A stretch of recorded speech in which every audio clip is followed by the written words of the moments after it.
But I'm very happy that Lindsey's here. Lindsey is here for a number of reasons, maybe 3. She taught for us. She was a member of our faculty during the Winterlude, and she taught a seminar in which a dozen or so students enrolled and explored how we can begin to kind of image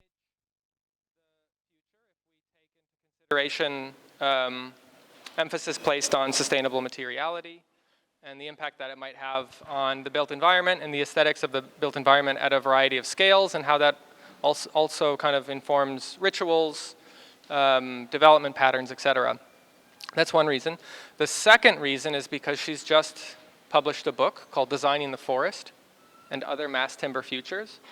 I read the introduction this morning, which is already quite informative, and what I admire most, and I anticipate will be further developed in the rest of the book, is all of the effort that Lindsey put into really giving us a complete and comprehensive story of the history of the use of wood in architecture, and also ranging the area of analysis from forestation and designing forests all the way up to the kind of mass implementation of mass timber. But along the way, I think she carefully confronts the challenges, the assumptions that are made about the use of mass timber, and even new problems that might arise if we make a significant commitment to mass timber that are maybe unexpected consequences of such an action. And the third reason she's here is because she's also participating in a conference at the end of the week, New York State Green Build Conference. David Shanks is also participating, maybe other faculty members are as well. So it aligned nicely with another trip, and I didn't feel too much guilt when the power went out, because I knew she always had that event if this one completely failed. But I'm very happy to have Lindsey here. She runs a practice called Mattaforma, loves hiring Syracuse students. That's true, right? And has a lot of built work right now, or a lot of, let's say, work that will aspire to be built soon. It's a small office, but growing quickly and deeply committed to this idea of sustainable construction and designing and building with less of an emphasis on extraction. Lindsey also teaches regularly, but not right now, at GSAPP at Columbia, where she also graduated with her master's degree. So I'm very happy she's here. I'm very happy the power came back on. This event will, in part, be very conversational. So we encourage you guys to be a part of the conversation, probably beginning very shortly after Lindsey poses a question. So thank you for coming, Lindsey. We should applaud. Thank you so much. Oh, hi. Hi to everyone. Thank you so much for coming, and thank you, Syracuse, and thank you, Kyle, for hosting me and inviting me to join this beautiful space with this beautiful power. We're very grateful. So before I kind of get into the book, as Kyle mentioned, this is the title of the book, and this lecture is really about the book and not really about the practice, so just walking you through the chapters and the ideas presented in the book. But before I get into that, I wanted to kind of look around and ask everyone here, and truly ask, this is not a rhetorical question, what do you think mass timber is? Like, what is it to you? So maybe, do we need a microphone? So, what is it to you? What do you like about it? What do you dislike about it? Let's just get it all out, put everything on the table. I guess the reason why I get picked out from the crowd is because I was part of the option studio at the GSD that looked into the application, more speculative application of mass timber. And my conclusion from that work is that mass timber is kind of like a post-material kind of construction technology that is almost mathematical. So it's no longer wood. It's a design element that is purely structural. Like it's no longer material, But yeah, that to me would be what mass timber is as a general concept. Interesting. I've never had that as a reflection on mass timber. So it's actually a separation from, even more separated from the forest Exactly. than heavy timber, Yeah, it's like a lumber. complete abstraction of, yeah, so, Interesting. yeah. Okay. Any different opinions or different ideas about mass timber? I don't know a lot about mass timber compared to Edgar, but I would. I've always seen it as also just rethinking procedure of building, or just rethinking the whole process from bottom to top about how we assemble buildings, what goes into planning a building, as well. Absolutely. Yes, Lily. I have a really stupid answer that just came to my head. It's just a massive amount of plants. Lots of plants. Yes. Like the density of plants is great. Absolutely, right? So, what is the reason that mass timber is being talked about today? This might go without saying, but does anyone, any maybe of the students, have an opinion about this? Why is timber important? Caroline? You're not a student. There's too many trees.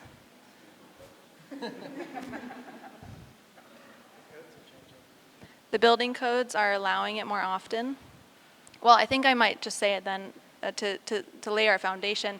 It's kind of claimed as the most sustainable material, right? That's the kind of claim.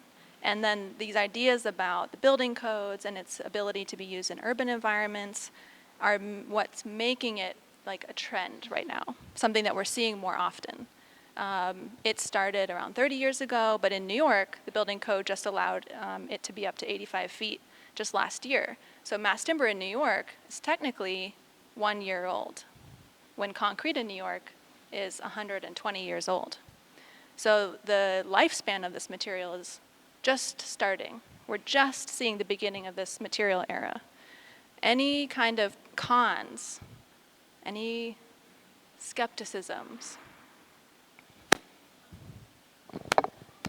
I think that because maybe like the scale of the production of CLT is still quite small, maybe the way that these things have to be shipped globally and like just the kind of carbon footprint of that process, I think might, I don't know like the math of it, how it works out, but I feel like it might actually not be as sustainable as it's being marketed to be. Great point. Great question, I should say. Yes. Yeah, I was going to say something similar. I think that mass timber definitely can be sustainable in the way that most people use the word sustainable, but I also think that depending on where the timber is sourced, it cannot be sustainable, as other people were saying, but I also think that it can be a case of greenwashing, if you will, which is also like just making things look more quote unquote green, natural from the, so I feel like a lot of society is moving towards wanting that, but to those who don't know, it looks like it's better than concrete, so I think that can also be some of it as well. Great, excellent point. This is exactly what I wanted to kind of get out on the table, because I think the biggest question that I often hear, and the reason that I wrote the book or started researching for the book, was this question, do we even have enough trees for this to be a future? And a question that I got just yesterday, how dare you talk about this as a viable future when we need trees to be absorbing carbon? So there's this kind of conviction about mass timber that's very strong. It's kind of deeply rooted in our ethics, in the way that we think about the built environment and nature and the connections between the two.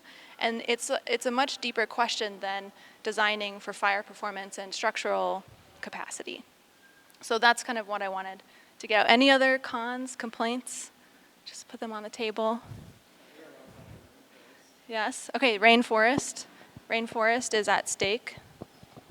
Tom? So that because you said it's so new that we haven't been able to, experiment with it that much, that we applying the knowledge that we know about other material to it in the way that it, like, maybe it's the wrong way to think about it that way, right? Like, maybe it's not, like, let's say the span here is like using steel, that would be, we using the same knowledge that we know to apply to mass timber, and we don't know how that's gonna turn out if we use the material, practice it a little bit more in the future.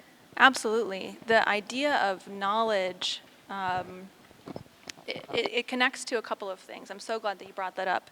Concrete has had its time to be refined, right? Concrete and steel, 100 years. We got really good at those materials, and we have mass timber, 1 year old.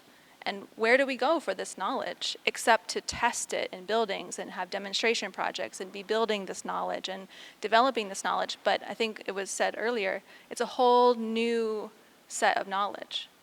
And the way that we kind of get there is by proxy. You know, one of the examples that comes to mind is tilt-up concrete construction, which is probably connected to your comment, Edgar, at the beginning, where you can use all the same construction tools and the same groups of people who are used to building tilt-up concrete facilities with mass timber, because you just replace the panel and you still use the same tools. That's the one example that's kind of a close, really close proxy. But there are so many other complexities when you're dealing with organic material, living material, as opposed to mineral-based materials. Okay. Any other doubts? Loves? Is anyone like super obsessed? Okay, we're all just Can in I the share a middle. doubt? Yeah, of course. I think it will be difficult to convince those who initiate and develop and pay for projects to invest in the usage of this material at such a scale, given that development is often driven by capital as opposed to good intentions. Yes, absolutely. It's a great question. And that one is kind of also time-based as well. You know, it's about risk. So the less risky material is the one that we've tried a million times, using details, copy-paste in the AutoCAD, drawings. Take the details from the last project we did, copy and paste it over to this project, and let's keep the train going and keep the, bills paid. And we're going to be operating in an efficient way. And any new knowledge takes more time and more money to develop. And who is investing in that time and money? Who is investing in this kind of de-risking of a new material era?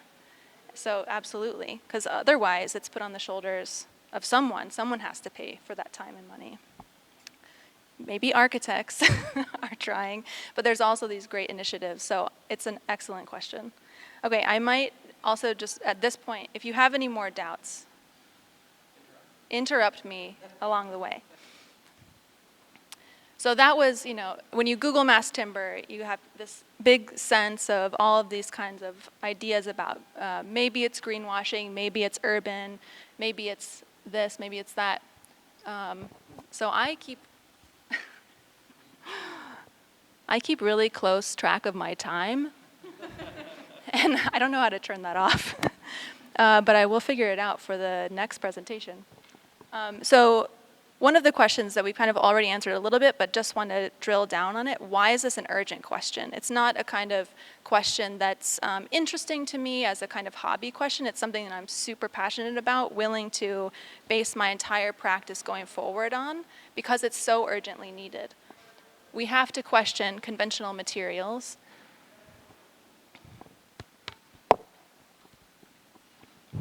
We have to question conventional materials because every building that we build requires material to be plucked from one place and moved and put in another place. That's architecture. That's what we're drawing. Every line that we draw necessitates that transformation, that mining and movement. And when you're working with mineral-based materials, that means a geological formation is being pulverized, liquefied, moved, cooked with heat, with industrial heat, and then made useful in the built environment as concrete and steel. That transformation is what gives concrete and steel its high embodied energy. It creates an enormous amount of carbon emissions to do that transformation process. So we would think we should maybe use less to reduce the built environment's carbon footprint. And the built environment currently contributes around half of the global greenhouse gases. So when we make those lines in those drawings and we determine which materials are being used, we're contributing to that percentage. And so we would think, let's use less, but at the same time, the UN is predicting that the amount of construction is just increasing like crazy. And what they're saying is that over the next 40 years, the world is building the equivalent of 5 boroughs of Manhattan every month. So all 5 boroughs, that means every level of every tower, not just the land area, but every level, every occupiable square foot of all 5 boroughs of New York City is being put on the planet, added to the planet every month. That's the amount of construction that we're putting on this earth. And all of that has carbon emissions, right? When it's being built with mineral-based materials. So what is this going to be built with? What are these buildings going to be made with?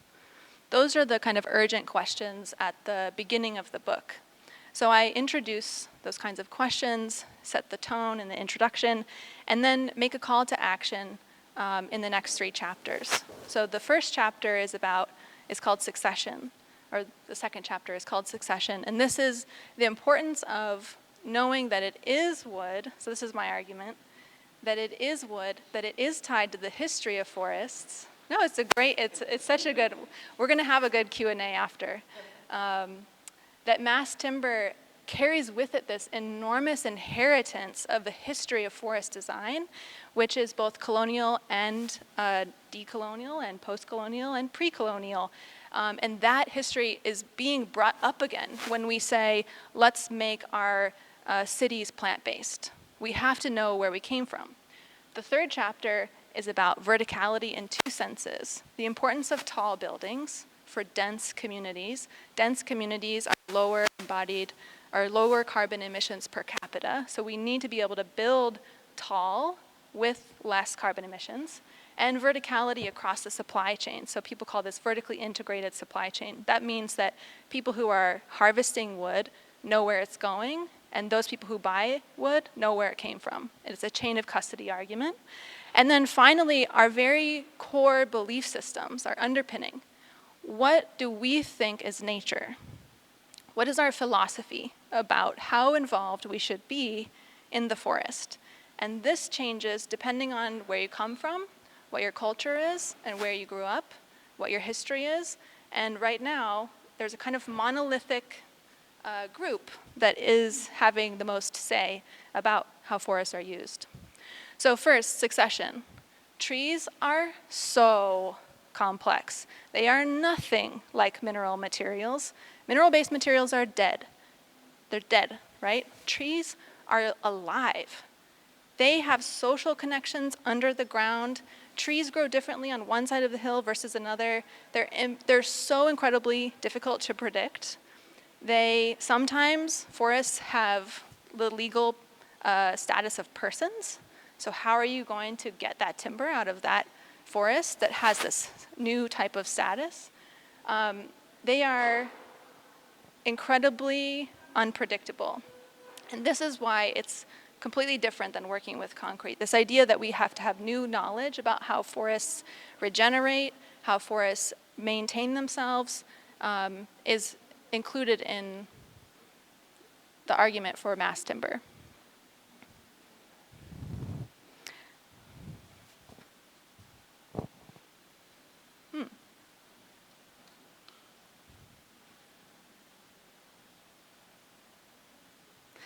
So one example is this incredible forest ecologist named Suzanne Simard, who recently discovered, recently, 30 years ago, but her science has recently been acknowledged. She discovered that trees talk to each other underground through mycelial web of fungi. And not only do they talk to each other, but they pass food to each other when the other is starving. So deciduous trees, hardwood and softwood, communicate because their leaves fall at different times. So deciduous trees have leaves in the summer and shade the pine trees. Therefore, they get the food for the pine trees. And in the winter, when they lose their leaves, the pine trees feed the leafy trees. And so they're working as a community to be resilient. And not only do they pass food to each other, they pass knowledge about resilience to each other. So biodiversity changes our forest's ability to withstand climate drought, climate disasters like wildfires, etc. So this line, what's amazing is they don't know where the knowledge is stored. So one tree can tell another tree about how to grow up and resist pests, for example. And what happens, her argument, is that we can't be growing monocultures because those singularly aged trees don't get their knowledge about resilience from any older trees. They all die. They're less resilient. They require more chemicals to be stabilized and maintained. So her argument is that and she was working for a timber company, the best timber forest is a biodiverse forest. And the history of this is very deep. For thousands of years, and in this example, a 6,000-year-old settlement in the Amazon was discovered to be co-producing society and forest at the same time. What should our society look like, and what should the forest look like that's going to support that version of society? How big does our forest need to be? What should society be shaped like in accordance with the forest? But it wasn't always the case. So in the last 500 years, that idea of the co-production of society and forests extended and was, through the kind of colonial and industrial movements, changed forests elsewhere to provide forests for colonial settlers. So this idea of going to a new land, in this case India in 1862, and replacing native forests with industrial forests was one way to co-produce that colonial society with a forest. Wood at this time, pre-coal, wood was like oil. Wood was fought over like oil. Wood caused wars. Wood was building materials. It was also transportation materials, energy, fuel. And this is what kind of caused this huge amount of afforestation and reforestation to happen during the colonial era. And it still happens today. In the 1990s, there was an incredible movement to use the colonial forests in the same locations and to continue that tradition of plantation, crop planting, and forestry. And here in New York, for example, we have a history of protecting the forest. We put a fence around the forest and we protect the forest, like in the Adirondacks, for example, while the heavy production of forestry products happens elsewhere. So in a way, when we're looking at forests that are not productive, it is being done elsewhere. This is a kind of an anti-aesthetic, an anti-sublime, I might say. When you see a forest that's not productive, it's not beautiful because somewhere else, some other forest is filling in for that one, in my opinion. And the way that we measure the quality of forests can change very greatly, even today. The way that we kind of identify a productive or good forest still carries this plantation mentality. So there's a thing called the Bond Challenge, and you've probably heard of Trillion Tree Challenge, where countries pledge to plant a number of trees by 2030. But the way that those contributions to the environment are being counted or measured is by counting trees, as opposed to measuring the quality of the soil or the biodiversity of the forest. And what does this incentivize?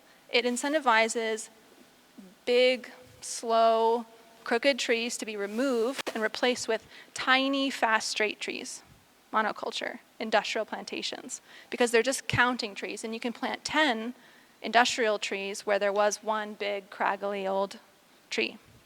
So this way of measuring forests is a little bit inheriting, things of the past. But there are new tools that are coming, and they're changing the way that forestry is done today. Right now, we're seeing the forest in a whole new dimension, being able to scan and look at what is the biodiversity of a forest. So if you could measure a forest by biodiversity and then incentivize the group that's cultivating that forest, this is one way to do it. So verticality, like I mentioned, it's important to build tall. I think we all agree that dense communities use less material to move around. Resources are shared. but it's also important to think of this whole supply chain as a design project. This is a drawing that I did in 2017 that was the kind of first step I took towards this being part of my practice. How do we draw the whole supply chain as one drawing, one paper that you can unroll on a desk? You can redline it as a map, and you can say, this is my domain. If I can draw it, I can change it, right?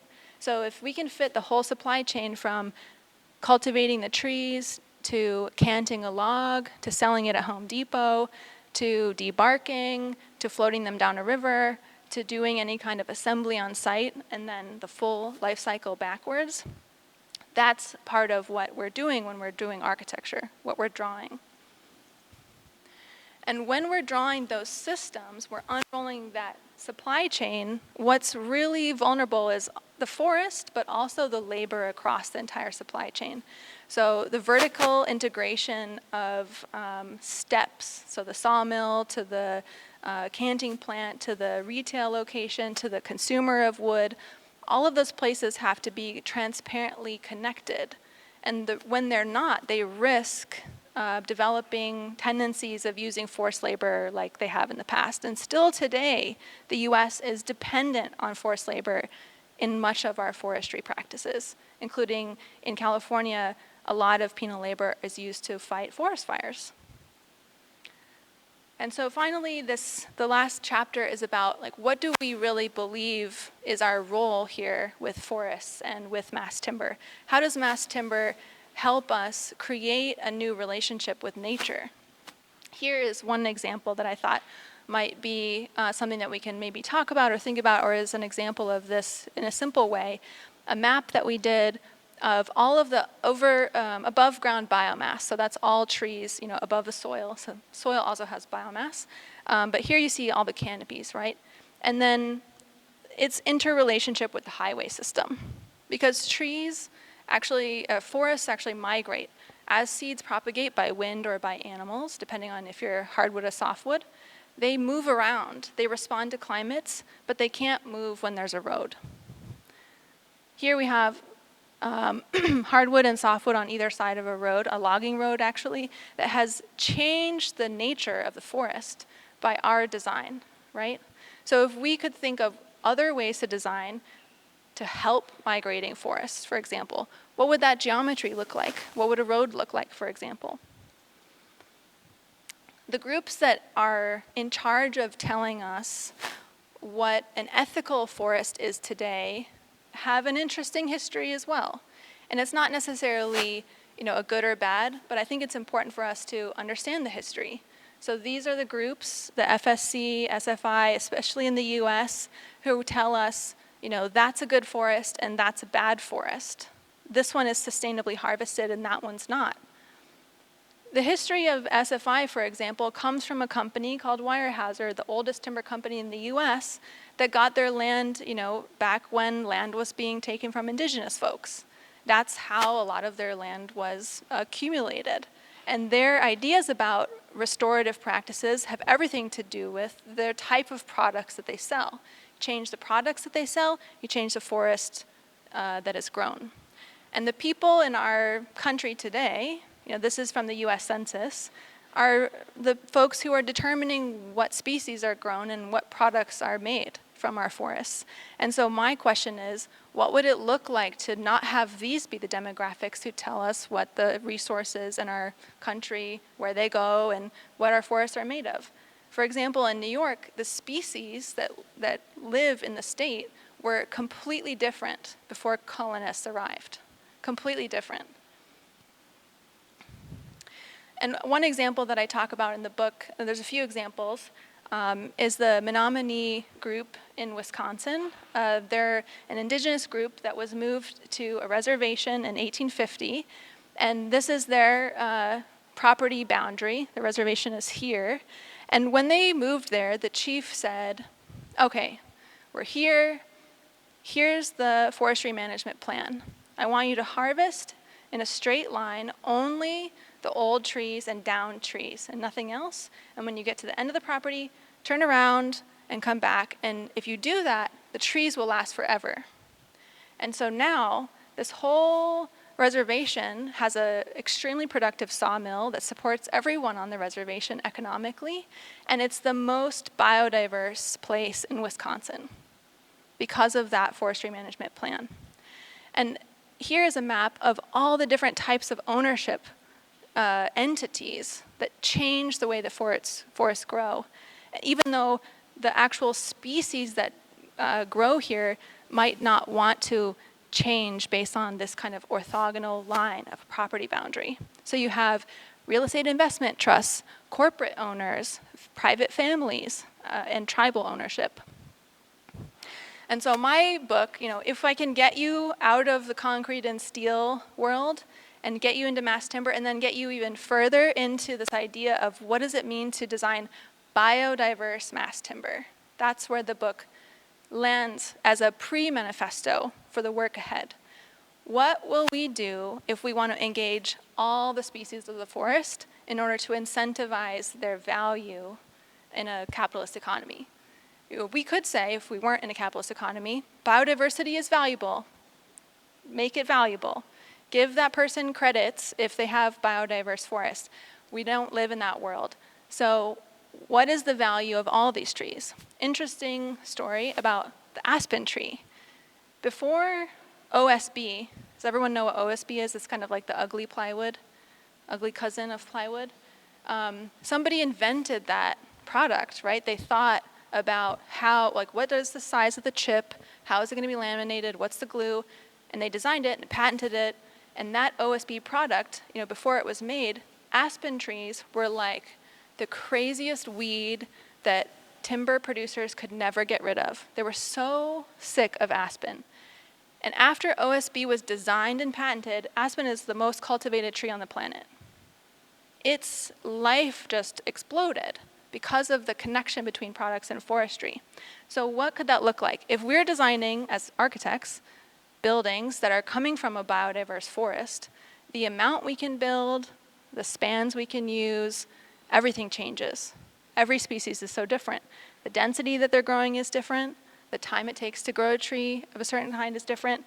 The complexity of our jobs has just gone through the roof, honestly.